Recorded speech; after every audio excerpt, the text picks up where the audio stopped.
Di dalam Al-Quran kan dikatakan, kalau kau bersyukur atas nikmat yang aku berikan, maka nikmat itu akan aku tambah. Kalau kau tidak bersyukur, ya azabku sangat pedih. Nah kadang-kadang ayat itu, mohon maaf tuh, buat orang jadi lantang. Saya pernah dengar itu bercanda-canda, tapi saya nggak tahu apa dalam konteks jadinya apa ya, jadi salah besar atau tidak. Berarti Pak Dokter istrinya berapa? Saya masih satu, saya bilang.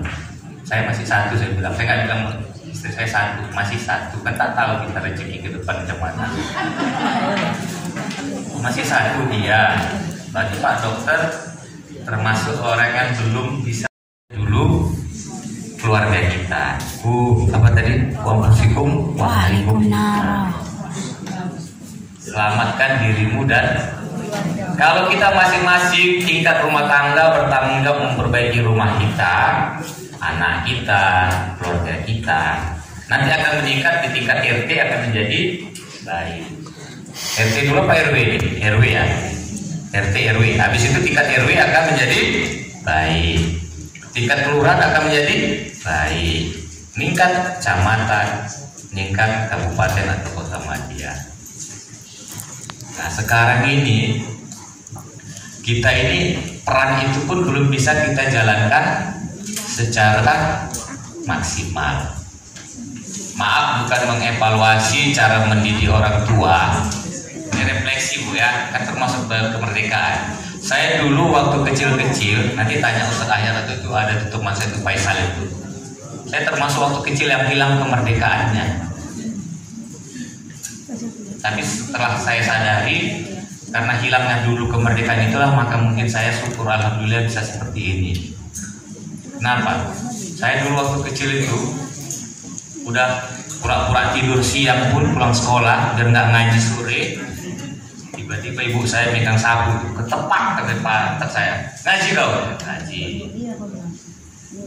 Udah malam kita udah pura-pura sembunyi nih, dipukul lagi, tak ngaji kau malam. Dulu kita ada ngaji ke tetangga, ngaji.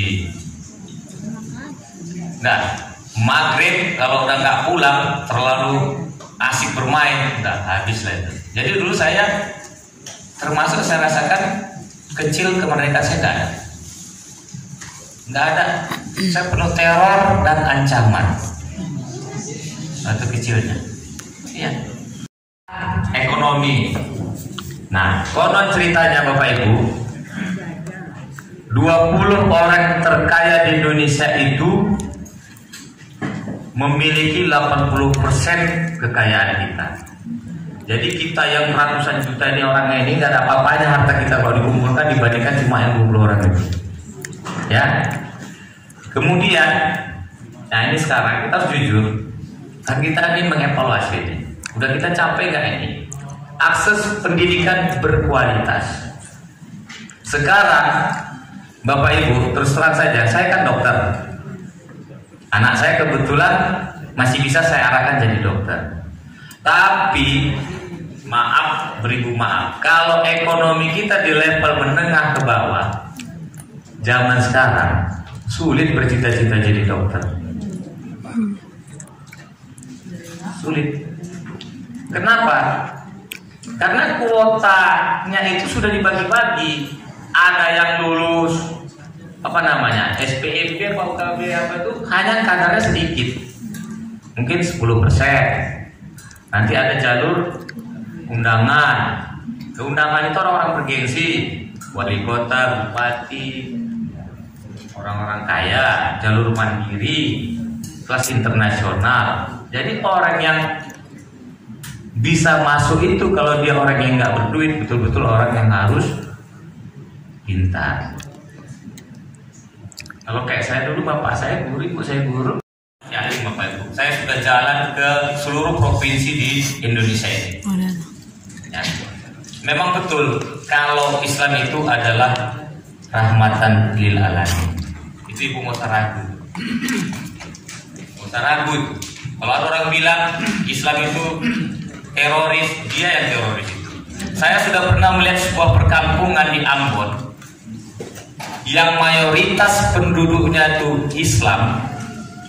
ya, yang didominasi dulu oleh transnya Jawa pindah ke Ambon, itu yang orang Ambon yang Nasrani nggak pernah diganggu, sangat damai di sana itu. Tetapi saya pernah sebaliknya, nggak usah sebut, di wilayah Ambon juga ke sebuah pulau yang dominasinya orang Kristen, itu orang Islamnya nggak pernah nyaman di situ. Kalau kita memang betul, saya jalani, saya berbicara apa adanya. Islam itu rahmatan lil alamin. Di mana kita yang mayoritas, kita tidak pernah menindas yang minoritas. Tetapi di mana kita yang minoritas, pasti kita tertindas. Nah, yang lucunya itu selalu dibalik-balik ucapan itu, sehingga kita ini jadi nggak nyaman, kan gitu. Nah, ini yang harus betul-betul kita sadari sebenarnya. Penggusuran dan perampasan tanah. Kita sama-sama melihat di televisi kasus yang masih hangat, Pulau Rempang. Pulau Rempang. Saya 2 tahun dinas di sana.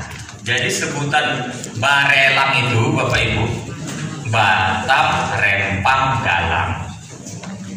Dulu antar pulau itu ada 6 pulau di situ tuh dilalui dengan kapal, perahu. Sekarang ada jembatannya, jembatan 1, jembatan 2 sampai jembatan 6. Maka disebut Barelang. Orang nggak tahu itu, menjadi ikonnya Batam itu.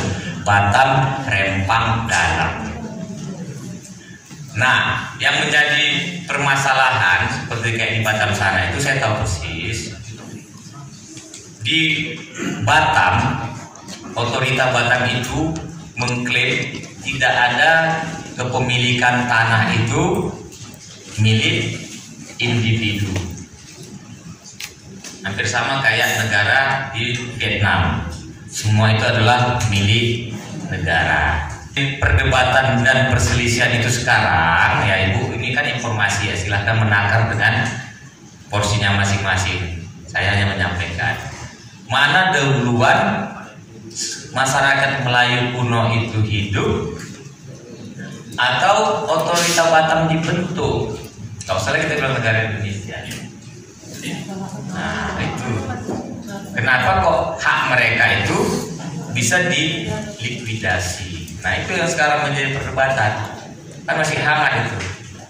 Itu baru apa kan begitu. Nah itu masih jelas. Jadi kalau kita bilang mensyukuri nikmat kemerdekaan, sama kata kunci awal saya sampaikan, yang mananya dulu dari zaman dulu sampai sekarang kita sudah berubah itu. Gitu. Slide.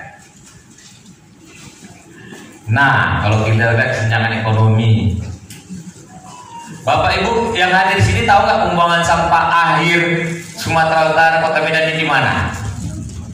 Nggak tahu ya? Di sana tuh dekat Limau Manis sana. Terjun ya? Enggak, di daerah apa sana pun ada tuh, daerah Tanjung Rok belakang. Kalau yang di Jakarta sudah pergi tuh Bantar Gebang. Ratusan Pak orang yang hidup dari situ. Ratusan. Nah, ngeri kita melihatnya. Slide. Nah, ini dia kalau kita lihat kesenjangan ekonomi tadi. 2024 terdapat 25,22 juta orang atau 9,03% dari penduduk Indonesia yang masih hidup di bawah garis kemiskinan. Yang masih hidup. Nanti di 2025 akan bertambah jumlah orang miskin. Apa parameter akan bertambah itu? Ekonomi lesu. Orang banyak-banyak sekarang makan di rumah, nggak mau lagi makan di luar. Kalau kita semua berprinsip, bahasa kampung kami itu kalau orang terbilang penganan mangan di bagas, bapak punya duit terus makan di rumah, yang sana punya duit makan di rumah, terus yang jual ayam penyet itu kira-kira siapa yang beli? Terus kalau anak dia sakit, dia mau bayar pakai apa berobatnya? Terus kalau dia nggak bisa bayar berobat, dokternya dapat rezeki dari mana? Nah, jadi ekonomi nggak berputar. Sekarang perputaran ekonomi ini efek dominonya sangat kecil. Akibatnya semua hati-hati mengeluarkan uang. Makanya nanti kalau terlalu hati-hati mengeluarkan uang, ekonomi melambat. Jumlah orang miskin akan bertambah. Dengan orang yang miskin itu bedanya jauh banget gitu loh. Maksudnya nilai yang kaya itu 100, yang miskin itu nilainya mungkin 5. Kalau dulu mungkin yang kaya itu 100, yang miskin itu nilainya mungkin 60 gitu. Ini jauh, space jauh. Slide. Nah, ini dia tadi. Inilah yang diharapkan tadi itu, kita harus berusaha mengejar akses pendidikan yang berkualitas. Kalau negara belum mampu menghadirkan itu, kita masing-masing sebagai orang tua bertanggung jawab untuk memberikan itu kepada generasi kita. Karena negara kuat itu adalah kalau kita lihat pendidikannya hebat. Begitu. Tanpa pendidikan nggak bisa. Kita sering mendengar itu, kamu mana mau diberi harta atau ilmu? Pasti mintanya ilmu.